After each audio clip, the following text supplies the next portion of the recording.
नमस्कार मित्रों। आज अपन तीसरे पाठ की शुरुआत कर रहे हैं, राजस्थान अध्ययन कक्षा 8 की। उससे पहले एक छोटी सी बात हो जाए अपनी कि तूफान कितना भी हो हाथ उठाए रखना, दलदल कितना भी हो पैर जमाए रखना। कौन कहता है छलने में पानी नहीं ठहरता, बर्फ़ के जमने तक हाथ लगाए रखना। इसलिए अथक प्रयास, मेहनत और लगातार सतत प्रयास से ही आप सफल हो सकते हैं। आपको बस अपना ध्येय, अपना लक्ष्य दिखाई देना चाहिए। इसके लिए आप किसी भी तरीके से सहायता लीजिए, ठीक है। तो आपको ये जंग जीतनी है कैसे भी करके एक बार। तो इसके लिए आपको बस मोटिवेट रहना है, खुश रहना है। सुबह जल्दी उठिए, योगा वगैरह कीजिए, कसरत कीजिए, दौड़ धूप कीजिए। आप ज़्यादा किताबों में डूबे रहोगे निराश होकर के, ऐसे पड़े पड़े लेजी रूप से, तो ज़्यादा नींद आएगी। चाहे कम पढ़ लो, लेकिन अपने शरीर को फिट रख करके पढ़ो तो ज़्यादा याद होगा।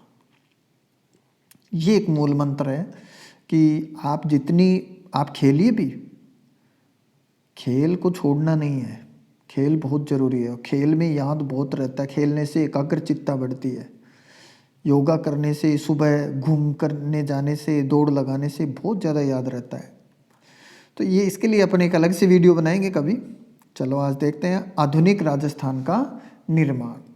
अपन ने 2 पाठ पढ़ लिए हैं। आज तीसरा आप 17वीं 18वीं शताब्दी का राजस्थान पढ़ा अपन ने, फिर 18वीं सदी के बाद में 1857 का संग्राम पढ़ा, स्वतंत्रता का संग्राम। और अब उसके पश्चात जब आज़ादी और आज़ादी के पास में जो राजस्थान है, जो आधुनिक राजस्थान दिखाई दे रहा है आपको, उसका निर्माण कैसे हुआ है, आज अपन इस पाठ में पढ़ेंगे।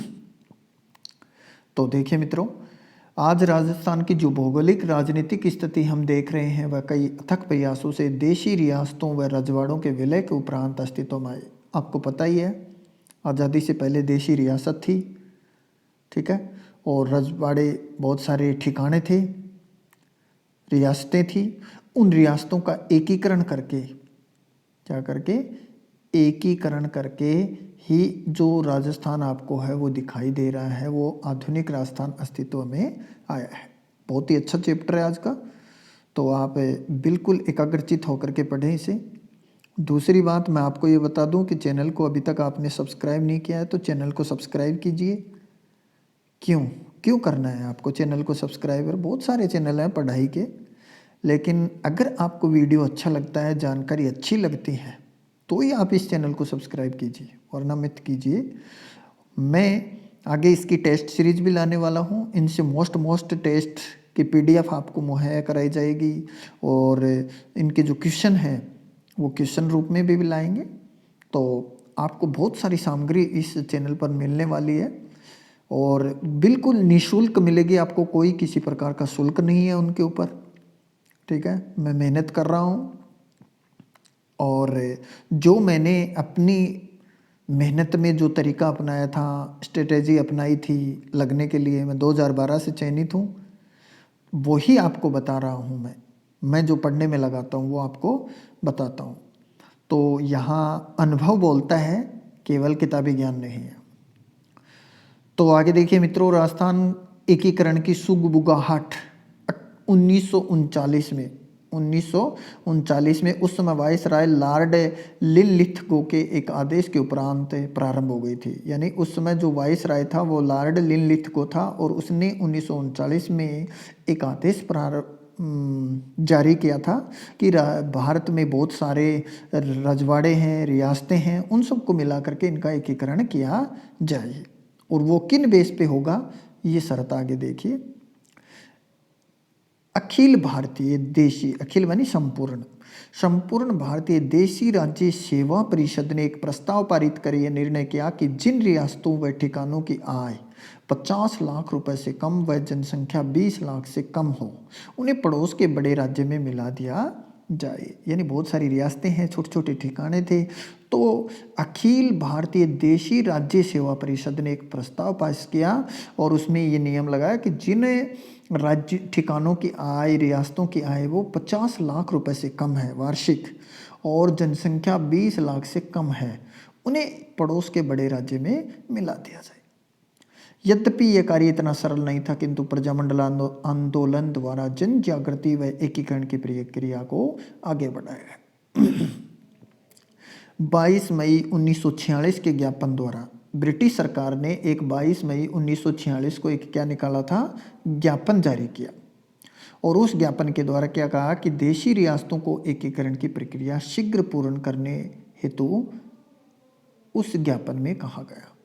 एकीकरण की प्रक्रिया की शर्त क्या थी कि ये प्रक्रिया चल रही थी, जारी थी। इसी दौरान 15 अगस्त 1947 को हमारा देश आज़ाद हो गया और इस स्वतंत्रता के पश्चात सरकार ने एकीकरण प्रक्रिया को प्राथमिकता देते हुए और तेज कर दिया। भारत सरकार के रियासती विभाग के निर्णयानुसार स्वतंत्र भारत में वे ही रियासतें अपना पृथक अस्तित्व रख सकती थी। यानी भारत सरकार का एक रियासती विभाग बनाया था। उस विभाग के निर्णय के अनुसार स्वतंत्र भारत में यानी आज़ाद भारत में वो ही रियासतें पृथक अस्तित्व रखेंगी जिनकी न्यूनतम आय 1 करोड़ रुपए वार्षिक और जनसंख्या 10 लाख या उससे अधिक हो। ऊपर क्या शर्त थी कि जिनकी आय 50 लाख रुपए से कम हो और 20 लाख जनसंख्या हो। यहाँ क्या है, 1 करोड़ रुपए वार्षिक आय हो और जनसंख्या 10 लाख या उससे अधिक हो, वो ही अलग रह सकते हैं, बाकी सबको मिला दिया जाए। इस मापदंड के अनुसार राजस्थान में केवल जयपुर, जोधपुर, बीकानेर व उदयपुर रियासतें स्वतंत्र अस्तित्व रख सकती थी। यानी ये जो मापदंड जारी किया, इसके अनुसार केवल 4 रियासतें ऐसी थी, जयपुर, जोधपुर, बीकानेर और उदयपुर। ये 4 रियासतें ही ऐसी थी जो अपना पृथक अस्तित्व रख सकती थी। 4 कौन कौन सी? जयपुर, जोधपुर, बीकानेर और उदयपुर। J²BU, जयपुर, जोधपुर, बीकानेर, उदयपुर। किंतु इन रियासतों की जनता एकीकृत राजस्थान में विलय के पक्ष में थी। प्रजा का नेतृत्व प्रजामंडल व अन्य संघों द्वारा किया जा रहा था। देशी रियासतों के कई शासकों ने भी विलय के प्रस्ताव का समर्थन किया था। एकीकरण से पूर्व का राजस्थान। एकीकरण से पहले आपको पता ही है कि राजस्थान में 19 रियासतें थी। कितनी रियासतें थी? 19 रियासतें थी।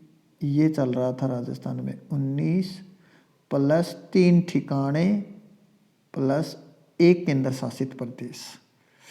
19 रियासतें, 3 ठिकाने यानी नीम कुल्ला या कुशला नीम भी कर सकते हो आप। कुशला नीम, नीम कुल्ला कर सकते हो, नीम का कुल्ला करना चाहिए, या कुशला नीम कर सकते हो, कैसे भी याद रखते हो। नीमराणा और कुशलगढ़ और लावा, ये 3 ठिकाने थे और 19 रियासतें थी और एक अजमेर मेरवाड़ा केंद्र शासित प्रदेश था। तो इन सब में 19 रियासतें कौन कौन सी थी? ये देखिए, जयपुर, जोधपुर, जयपुर, जोधपुर, उदयपुर, बीकानेर, बूंदी, कोटा, धौलपुर, भरतपुर, अलवर, डूंगरपुर, प्रतापगढ़, बांसवाड़ा। प्रतापगढ़ अब जो जिला है ये पहले भी एक रियासत थी, ये बाद में बना। बांसवाड़ा, झालावाड़, करौली, शाहपुरा भी एक रियासत थी। सिरोही, टोंक, जैसलमेर व किशनगढ़, अजमेर का जो किशनगढ़ है वो भी एक रियासत थी। 3 ठिकाने थे, कुशलगढ़, लावा और नीमराणा। एक केंद्र शासित प्रदेश था अजमेर मेरवाड़ा। अजमेर मेरवाड़ा एक केंद्र शासित प्रदेश था। एकीकरण का प्रथम प्रयास कोटा रियासत के शासक महाराव भीम सिंह ने किया था। किसने किया था? पहला जो प्रयास था वो कोटा रियासत के महाराज भीम सिंह ने किया था। कोटा के बाद महाराणा मेवाड़ ने 25 व 26 जून 1946 को इसी प्रक्रिया को आगे बढ़ाते हुए उदयपुर में राजस्थान, गुजरात, मालवा के कतिपय शासकों का सम्मेलन किया था। हालांकि ये सम्मेलन जो इन्होंने बुलाया था उदयपुर में, तो ये इनका पर्सनल कि अपन पहले अलग से मिल जाएं एक साथ है, तो इनका पर्सनल इसमें स्वार्थ था कुछ। इस तरह के अन्य सम्मेलन जयपुर, बूंदी, कोटा व झालावाड़ के शासकों ने बुलाए, किंतु ये प्रयास उनके निजी हितों के पोषण के ही थे, इसलिए प्रक्रिया पूर्ण नहीं हो सकी। शासकों के समानांतर ही जनता से सीधे जुड़ी संस्थाएं एवं संगठन भी एकीकरण की प्रक्रिया में सक्रिय रहे। राज्य प्रजा परिषद व प्रजामंडल के प्रयास संपूर्ण राजस्थान को एक इकाई के रूप में गठित कर भारतीय संघ में शामिल करने के लक्ष्यों को लेकर जारी थे। अब देखिए, आपको पता ही है जैसा कि राजस्थान में एकीकरण किस तरह से हुआ था। राजस्थान में एकीकरण 7 चरणों में हुआ था, ठीक है। और वो एकीकरण के 7 चरण कौन कौन से थे, ये देखिए। राजस्थान का एकीकरण एक जटिल एवं चुनौतीपूर्ण प्रक्रिया थी। दीर्घकाल से अस्तित्व में रही देशी रियासतों एवं ठिकानों को एक ही सामान्य प्रशासनिक व्यवस्था के तहत लाना कठिन कार्य था। इन रियासतों में जनसंख्या, सामाजिक रीति रिवाज, अब देखो पूरे राजस्थान में ही अब कितनी भिन्नता है, रंग बिरंगा इसीलिए तो कहते हैं। तो इनकी रियासतों में तो पहले उनको ही एक देश माना जाता था, तो उसकी जनसंख्या थी, उसका जो सामाजिक रीति रिवाज था, उसकी आर्थिक स्थिति थी, उसकी राजनीतिक जो स्थिति थी, वो सब भिन्न थी। इसलिए ऐसे भिन्न भिन्न रियासतों का एकीकरण कैसे किया जा सकता है, ये एक बहुत बड़ा कठिन कार्य था। कुछ रियासतों में परंपरागत पद्धति से प्रशासन का संचालन हो रहा था, तो कुछ में आधुनिक शासन के मूल्य प्रचलित हो गए थे। इन सभी क्षेत्रों में एक समान राजनीतिक प्रशासनिक व्यवस्था की स्थापना और समग्र रूप से उनका आर्थिक विकास करना, नई सेवाओं की स्थापना, नए नियम बनाना आदि कार्य चुनौतीपूर्ण थे। इन सभी चुनौतियों से लड़ते हुए नवंबर 1956 में आधुनिक राजस्थान के निर्माण का कार्य पूरा किया गया। 7 प्रमुख चरणों से गुजरते हुए राजस्थान अपने आधुनिक स्वरूप में आया। एकीकरण के इन 7 चरणों को हम दिए गए सारणी के द्वारा सरलता से समझ सकते हैं। अब देखिए, राजस्थान का जो चरण चला है, 7 चरणों में एकीकरण की जो प्रक्रिया चली है, उसको हम चरणबद्ध रूप से पढ़ते हैं। पहला जो चरण था वो मत्स्य संघ, राज्य का नाम रखा गया और उसका गठन किया गया। अब आप इन सब के गठन को याद कर सकते हैं। 7 चरण हैं, 7 गठन होंगे और उनमें डेट भी यही है, 3 बार 48 हैं, 48, 48, 48, 49, फिर 50 और फिर 56।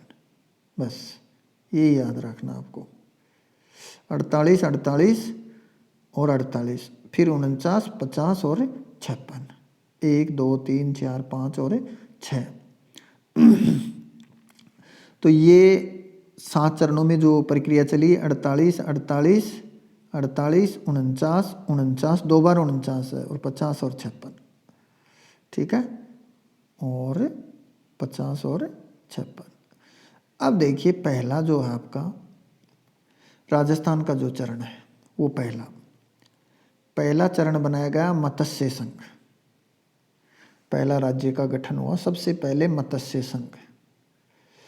इसमें 4 रियासतें मिलाई गई। इनको आप ऐसे याद रख सकते हो, ABCD से, अलवर, भरतपुर, करौली और धौलपुर। ABCD से ऐसे याद रख सकते हो, ये बहुत बार पढ़ चुके होंगे आप। ABCD, अलवर, भरतपुर, धौलपुर, अलवर, भरतपुर, करौली, धौलपुर।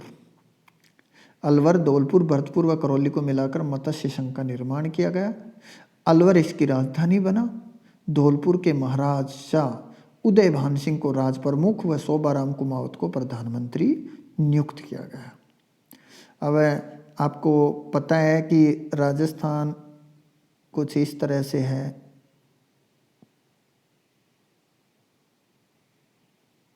यूँ।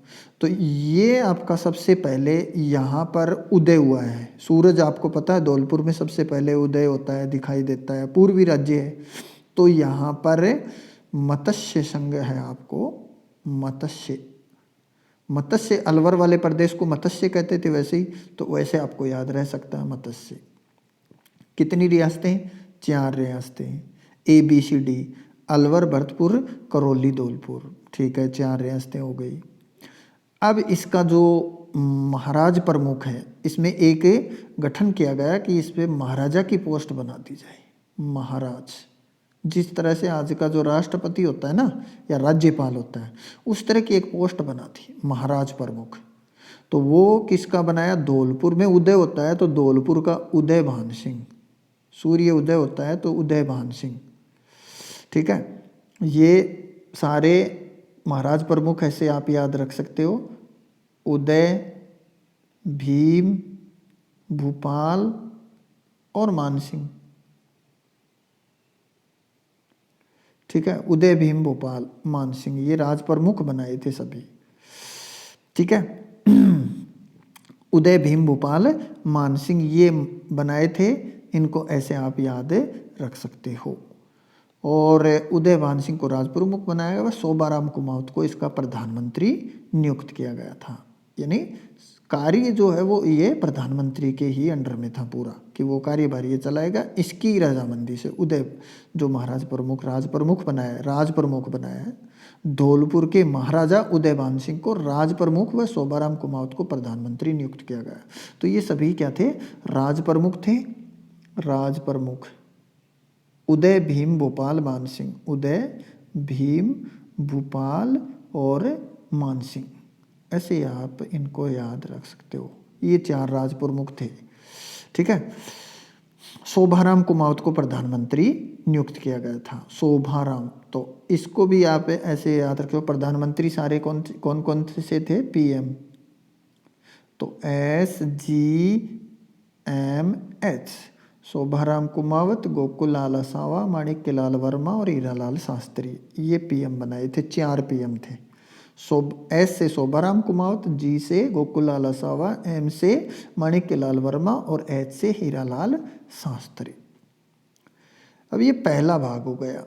अब दूसरे भाग की तरफ चलते हैं। पूर्व राजस्थान या राजस्थान संघ। सबसे पहले राजस्थान नाम आया, ये ऐसे कुछ था। ठीक है, पहला यहाँ हो गया था, ये हो गया मत्स्य संघ। अब दूसरा बना यहाँ, दूसरा यहाँ बना, ये मान लो इसको मिला करके, यूं इस क्षेत्र को मिलाकर इसमें आया आपका, ये पूर्व की तरफ है इसलिए इसको पूर्वी राजस्थान संघ या राजस्थान संघ भी कहते हैं इसको। सबसे पहले राजस्थान शब्द का नाम जुड़ा था दूसरे चरण में। क्वेश्चन बन गया, कौन से चरण में सबसे पहले राजस्थान शब्द का एकीकरण के कौन से चरण में राजस्थान शब्द जुड़ा? द्वितीय चरण में। पूर्वी राजस्थान संघ या राजस्थान संघ, ये भी 48 में चला था, 25 मार्च। वो 17 पहला जो था वो 17 या 18 मार्च 1948 को, कोई किताबों में 17 दिया हुआ, कोई में 18 है, बाकी ज़्यादातर 18 दिया हुआ है। तो 17 या 18 मार्च 1948 को फर्स्ट चरण पूरा हुआ था। दूसरा चरण हुआ था 25 मार्च 1948 को। 25। अब इसमें देखिए कौन कौन सी रियासतों का एकीकरण हुआ। इसमें बांसवाड़ा, कोटा, बूंदी, झालावाड़, टोंक, डूंगरपुर, प्रतापगढ़, किशनगढ़ व शाहपुरा रियासतों तथा कुशलगढ़ व लावा ठिकानों को मिलाकर द्वितीय चरण पूरा हुआ। इसमें 9 रियासत मिली थी, बांसवाड़ा, कोटा, बूंदी, झालावाड़ और टोंक, डूंगरपुर, प्रतापगढ़, किशनगढ़ व शाहपुरा रियासतों। ठीक है,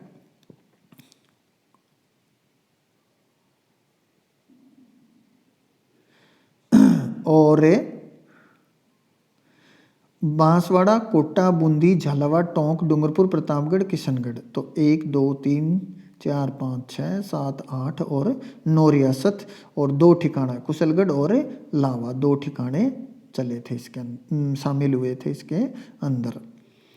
द्वितीय चरण पूर्ण हुआ, कोटा को राजधानी बनाया गया था। इसकी राजधानी किसे बना? पहले में राजधानी तो अलवर बनी थी। ठीक है, और उसका जो राज प्रमुख था वो कौन बना था? आपका धौलपुर का उदय भान सिंह। इसमें कोटा को राजधानी बनाया गया। कोटा के जो महाराव भीम सिंह थे उनको राज प्रमुख बनाया हुआ। गोकुल लाल असावा प्रधानमंत्री बने। तो पहला हो गया उदय, दूसरा भीम सिंह कोटा के थे, ये धौलपुर के थे।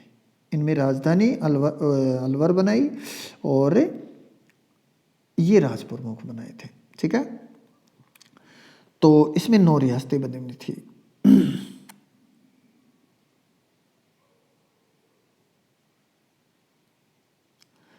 अब आगे देखिए, ये इसके मानचित्र के द्वारा भी समझाया हुआ है, तो इसको आप अच्छी तरीके से याद रख सकते हो मानचित्र के द्वारा। ये द्वितीय चरण पूरा हो गया। अब तृतीय चरण पर चलते हैं।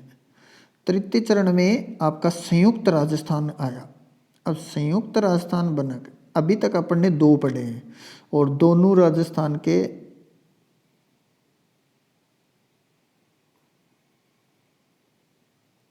पहला यहाँ बन गया और दूसरा यहाँ बन गया। अब तीसरा फिर यहाँ बनेगा, ऐसे चलेंगे ये ऐसे। इसमें संयुक्त राजस्थान, इसमें 18 अप्रैल 1948 को संयुक्त राजस्थान में उदयपुर मेवाड़ का विलय कर दिया गया। मेवाड़ के भूपाल सिंह राजप्रमुख तथा माणिक्य लाल वर्मा प्रधानमंत्री नियुक्त हुए और पंडित जवाहरलाल नेहरू ने इस विलय का उद्घाटन किया था। इसका नाम रखा गया संयुक्त राजस्थान। अब इन दोनों को मिला दिया गया है। ये अलग ही है, किसमें? राजस्थान में किसको मिलाया है? उदयपुर को। उदयपुर जो मेवाड़ रियासत थी उसका जो विलय है वो किस में कर दिया गया है? राजस्थान संघ में। सॉरी,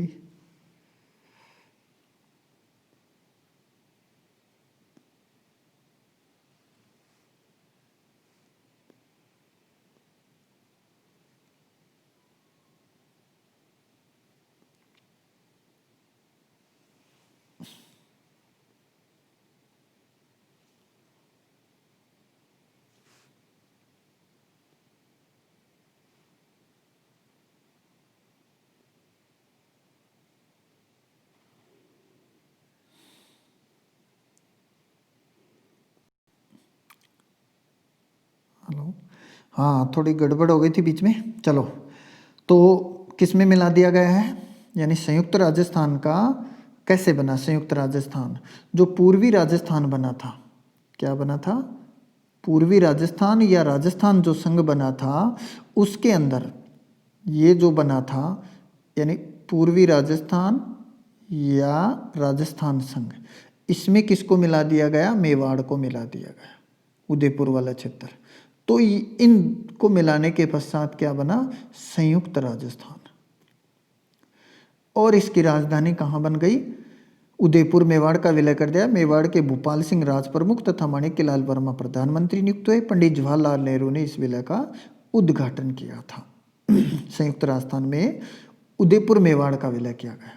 तो अब इसका जो प्रधानमंत्री है वो भी बदल गया, राज प्रमुख है वो भी बदल गया।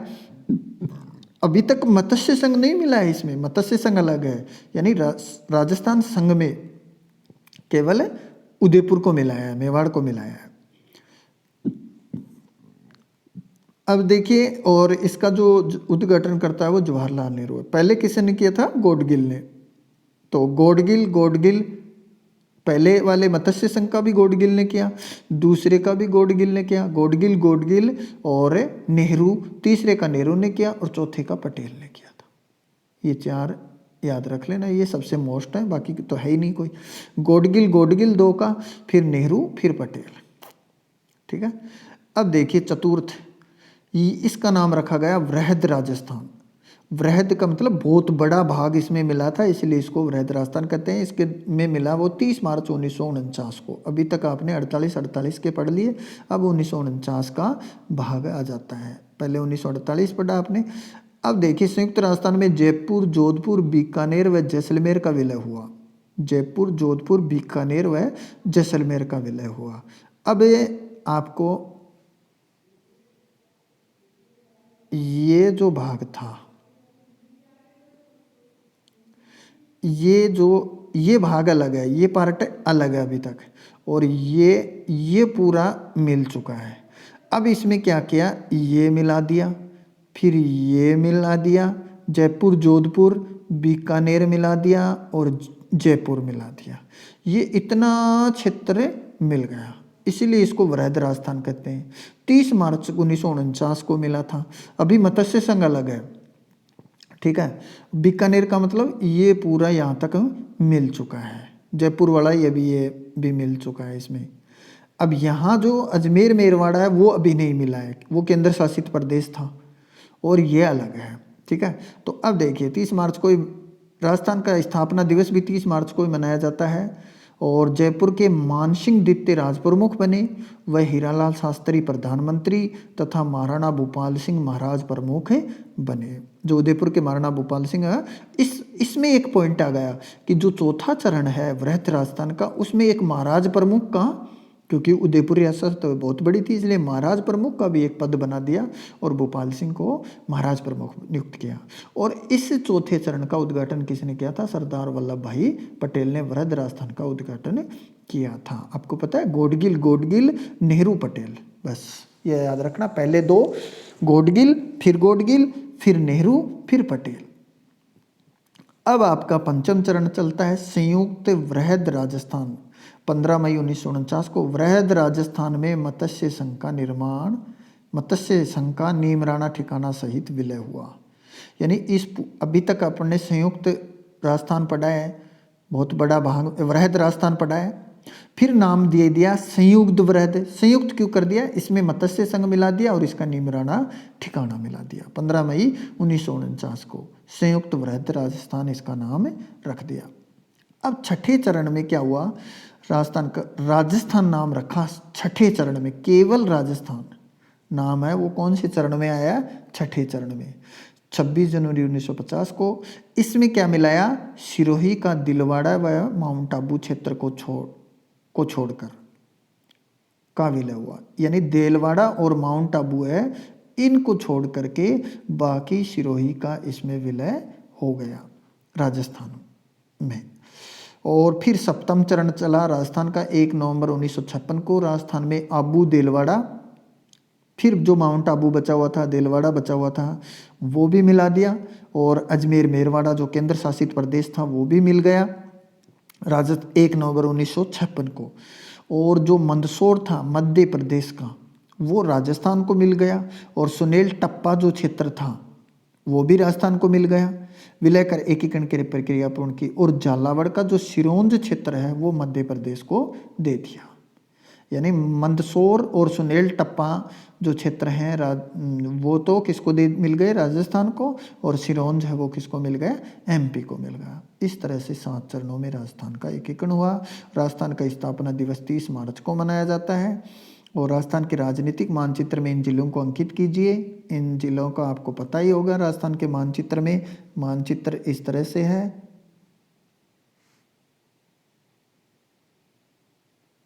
इस तरह से। कौन सा पूछ रहा? जैसलमेर, जैसलमेर यही है। अजमेर, अजमेर यहाँ है। और जयपुर यहाँ है। और जोधपुर यहाँ है। तो आप इन्हें ध्यान में रख सकते हैं। और फिर है एकीकरण जोड़ने प्रक्रिया वृहद से बड़ा। अभ्यास प्रश्न देखिए, संयुक्त वृहद राजस्थान में कौन सा क्षेत्र शामिल नहीं था? संयुक्त वृहद राजस्थान में ये देखिए, इसके अंदर कौन सा क्षेत्र? जोधपुर था, किशनगढ़ था, कोटा था। ठीक है, इसमें अजमेर मेरवाड़ आपको पता ही है सबसे लास्ट में शामिल किया है, केंद्र शासित प्रदेश था, इसलिए ये तो साफ दिख रहा है। संयुक्त राजस्थान के प्रमुख राज प्रमुख थे संयुक्त राजस्थान। ठीक है, राज प्रमुख भोपाल सिंह थे। संयुक्त राजस्थान आपको पता है उदयपुर को जब मिलाया राजस्थान संघ में, सबसे पहले पूर्वी राजस्थान और राजस्थान संघ चला, उसमें उदयपुर को मिलाने से संयुक्त राजस्थान का निर्माण हुआ था। और जो उदयपुर के भोपाल सिंह थे उनको राज प्रमुख बनाया गया था। ठीक है, और ये राजस्थान एकीकरण की प्रक्रिया के प्रयासों को आगे किसने बढ़ाया था? तो ये सरदार वल्लभ भाई पटेल है, वल्लभ भाई पटेल। और राजस्थान दिवस 30 मार्च को मनाया जाता है। और एकीकरण से पूर्व राजस्थान के केंद्र शासित प्रदेश का नाम अजमेर मेरवाड़ा। राजस्थान एकीकरण कितने चरणों में संपन्न हुआ? 7 चरणों में। 4 राजस्थान एकीकरण से पूर्व की 4 प्रमुख रियासतों के नाम बताओ। प्रमुख जयपुर, जोधपुर और आपकी बीकानेर और उदयपुर। मत्स्य संघ में कौन सी रियासतें? ABCD। ठीक है, और राजस्थान एकीकरण 7 चरणों का चार्ट बनाकर कक्षा कक्ष में प्रदर्शित कीजिए। ये आपका पाठ था। अब आप इनको बिल्कुल क्रम से याद कर सकते हैं, मानचित्र से याद कीजिए इसको। यूं ये हो गया आपका ऐसे। सबसे पहले यहाँ से शुरुआत कीजिए।